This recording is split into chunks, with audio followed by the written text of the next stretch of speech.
Salut, salut, on se retrouve cette semaine pour 3 recettes avec des pommes, un fruit qui est probablement le fruit le plus apprécié du monde, en tout cas chez nous en Europe, le fruit le plus consommé, probablement peut-être juste en France, hein, qui sait, mais chez nous en tout cas on mange énormément de pommes. Alors il y a les compotes, il y a simplement le fruit à croquer tel quel, mais je voulais vous proposer des alternatives, donc comment manger la pomme sans forcément toujours croquer dedans ou la faire en compote. Eh bien, on commence tout d'abord par un moelleux aux pommes, le gâteau. C'est le dessert par excellence, le dessert de base, le truc très rapide, très facile, que tout le monde aime, les petits comme les grands. Et voilà, le moelleux, il y en a des gâteaux aux pommes, il y en a énormément. Au Thermomix, il y a énormément de recettes, au moins, je dirais au moins 5 ou 6. Je les ai toutes testées et je vous propose ici celles que je préfère. Donc ne vous en faites pas, les vidéos seront en lien, bien entendu, enfin les recettes. Les recettes seront en lien, bien entendu, sous la vidéo. Cette fois, je vais essayer de ne pas oublier de les mettre, il n'y a aucun souci. C'est quelque chose qui se cuit facilement, hein. On verse la pâte dans le moule, c'est pas comme les tartes où il faut étaler la pâte, où il faut piquer le fond pour pas que ça gonfle. Enfin, les tartes, c'est un peu plus compliqué quand même que les gâteaux. Les gâteaux, c'est en général la base. C'est ce qu'on apprend à faire quand on est plus jeune en premier. C'est la chose la plus facile. C'est une recette très rapide. On met tous les ingrédients qu'on a besoin. Hop, on mixe. On étale ensuite les pommes au fond du plat, tout simplement. De façon homogène, bien entendu. Voilà, et ensuite, on va venir étaler la pâte sur les pommes. Donc toutes les quantités sont dans les recettes. Ça fait pas beaucoup comme ça à vue d'œil, ça fait pas beaucoup de pâte, mais croyez-moi, avec la levure, ça va gonfler et ça va faire un très très très beau gâteau. Plein de fruits. Alors là, pour le coup, c'est vraiment un gâteau plein de fruits, hein, riche en bons fruits. De quoi faire des goûters équilibrés. Voilà, mon four a tendance à griller un petit peu sur le dessus quand ça cuit. Mais il n'a pas du tout le goût de cramer, il est parfaitement cuit. Avec beaucoup de pommes, la pâte a gonflé quand même, il y a quand même beaucoup de pâte. La deuxième recette, cette fois, c'est aussi une recette de Thermomix, mais que je fais sans le Thermomix, tout simplement parce que c'est une tarte aux pommes sur lit de compote. Donc Thermomix fait la pâte à tarte que j'ai déjà toute prête, donc je ne vais pas faire à la main. Ils font une petite compote de pommes vite fait pour mettre au fond de la pâte. Moi, j'en fais pour manger la semaine de la compote de pommes, donc j'en ai déjà, aucun intérêt à en refaire. Donc je fais cette recette sans Thermomix, mais vous n'hésitez pas à vous servir de la recette qui est sous la vidéo dans la description pour faire cette recette. La tarte aux pommes, c'est aussi un grand classique de notre pays. C'est quelque chose qui est très apprécié, qui est même servi dans des restaurants. Alors c'est pour vous dire à quel point la tarte aux pommes, c'est un classique, hein, c'est vieux, il y en a de toutes les façons, hein. Il y a juste des tartes aux pommes sans rien en dessous, il y en a qui mettent un petit peu de sucre en dessous aussi. Il y a plein de variantes, il y en a qui font carrément des tourtes aux pommes, c'est-à-dire qu'on met une pâte sur le dessus de la tarte et on fait des quadrillages. On fait comme des petites fenêtres, on fait des bandes de pâte avec une deuxième pâte et on fait comme un quadrillage sur la tarte. Ça se voit beaucoup aussi également. Moi, ce que j'aime bien faire avec les tartes, c'est rouler la pâte sur le dessus pour faire une jolie croûte plutôt que de laisser la pâte telle qu'elle. Des fois même se plier à l'intérieur, faire n'importe quoi. J'aime bien rouler la pâte. C'est ma petite astuce, voilà, j'aime beaucoup. Après, chacun fait comme il veut, hein, si vous voulez verser mettre votre truc et après rebattre les bords de la pâte sur la tarte. Il y en a qui font ça aussi. Chacun a sa petite méthode pour faire les bords de la tarte. Voilà, chacun sa technique. Moi, je fais comme une petite tresse. Donc ma compote que j'ai fait il y a quelques jours qui me sert au petit déjeuner. J'en fais à peu près toutes les semaines et demie. Je change, des fois je fais pomme nature, des fois je fais pomme banane, des fois je fais pomme et je mets une poire en plus. Ça n'a pas beaucoup de goût de poire, mais voilà, c'est fait pour varier un petit peu. Donc ensuite on étale la compote de manière homogène, on évite d'en mettre trop. On en met quand même assez pour que ça recouvre, mais pas trop non plus. C'est le juste milieu, voilà. Moi, ce que je fais le plus souvent en recette avec des pommes, c'est bien entendu la compote, comme tout le temps.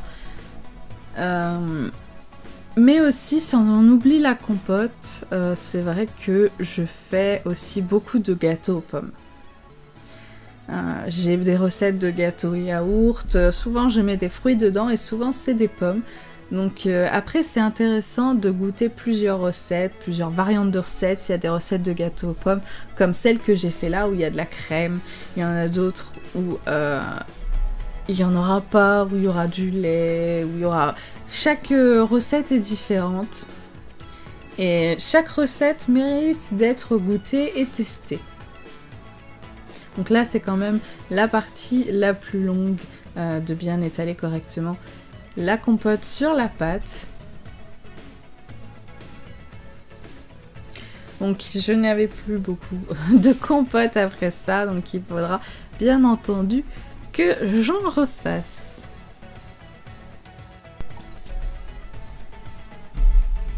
Voilà, une fois fini, il n'y a plus qu'à couper des pommes.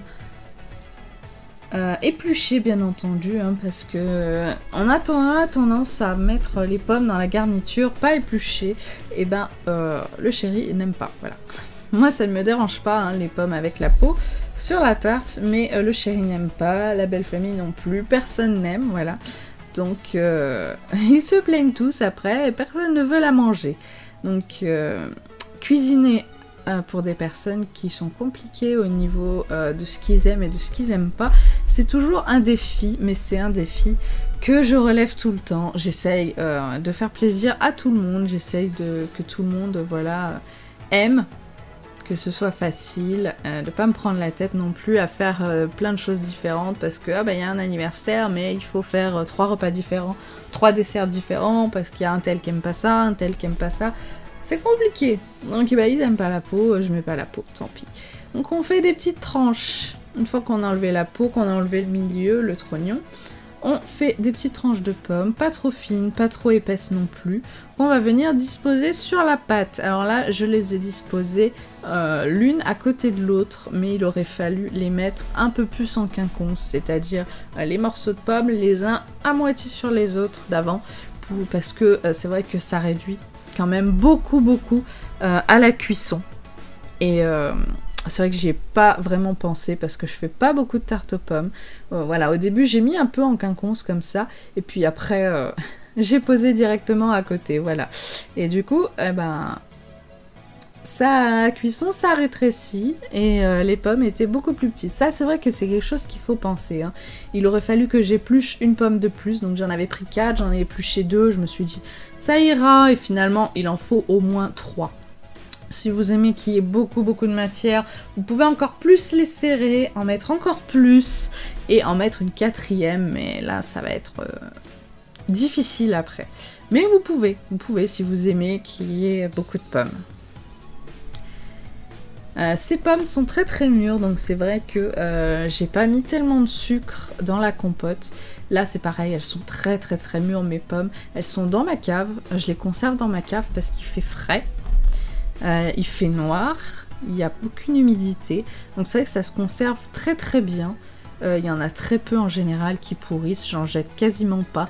Sur on va dire un sac de 5 kg, ça m'arrive d'en jeter 2 ou 3 pommes seulement. Voilà, donc c'est pour vous dire à quel point ça se conserve bien.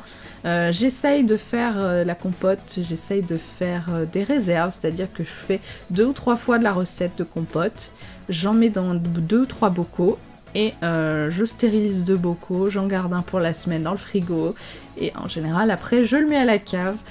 C'est ce que je fais du coup avec les pommes du traiteur, enfin du verger, les pommes du producteur qui est pas très loin de chez moi.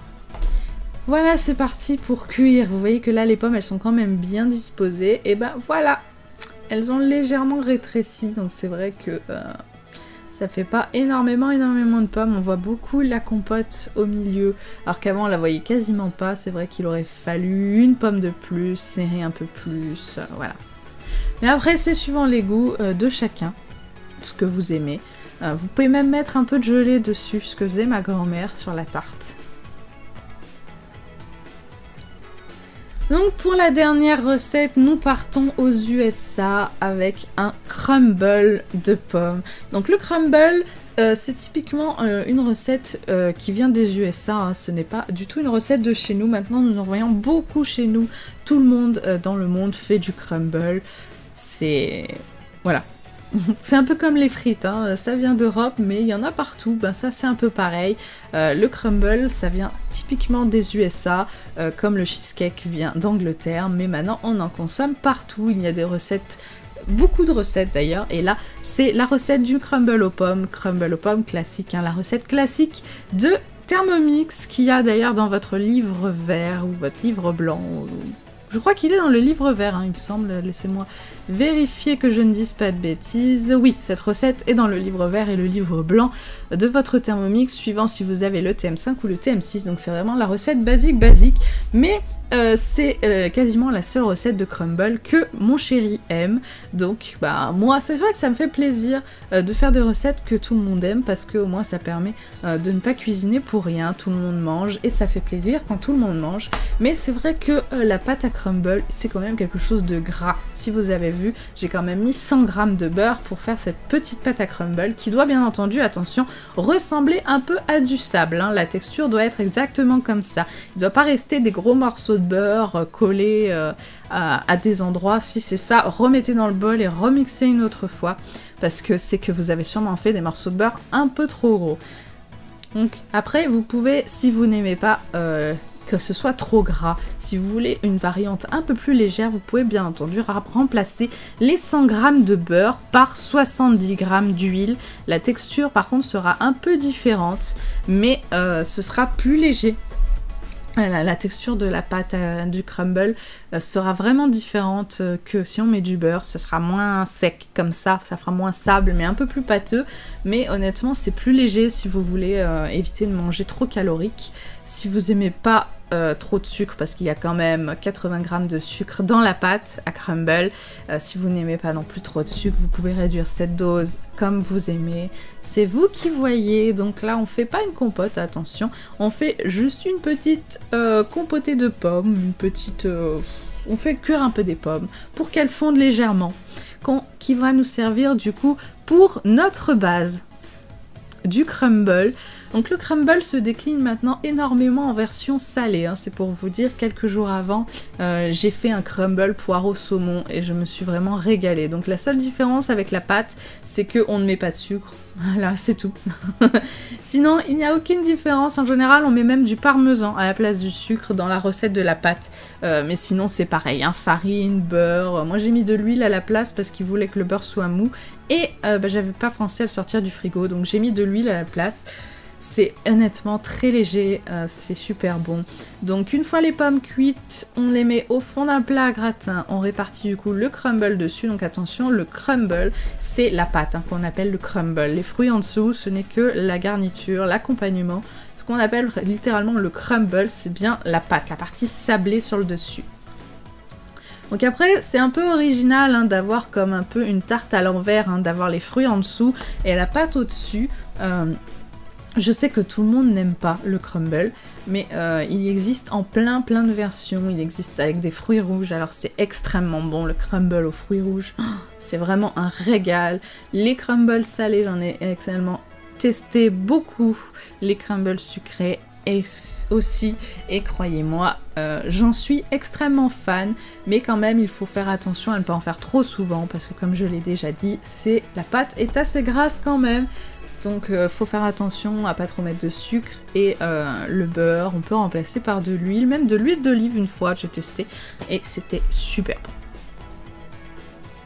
Vous pouvez également les faire dans des petits ramequins plutôt que dans un gros plat gratin si vous voulez, par exemple en donner à votre famille ou tout simplement en avoir plusieurs petites portions plutôt qu'une grosse.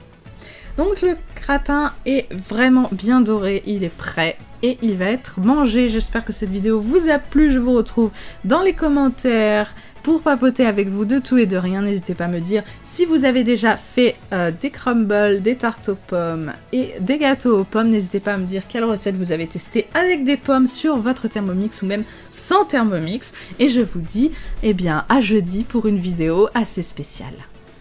Salut tout le monde!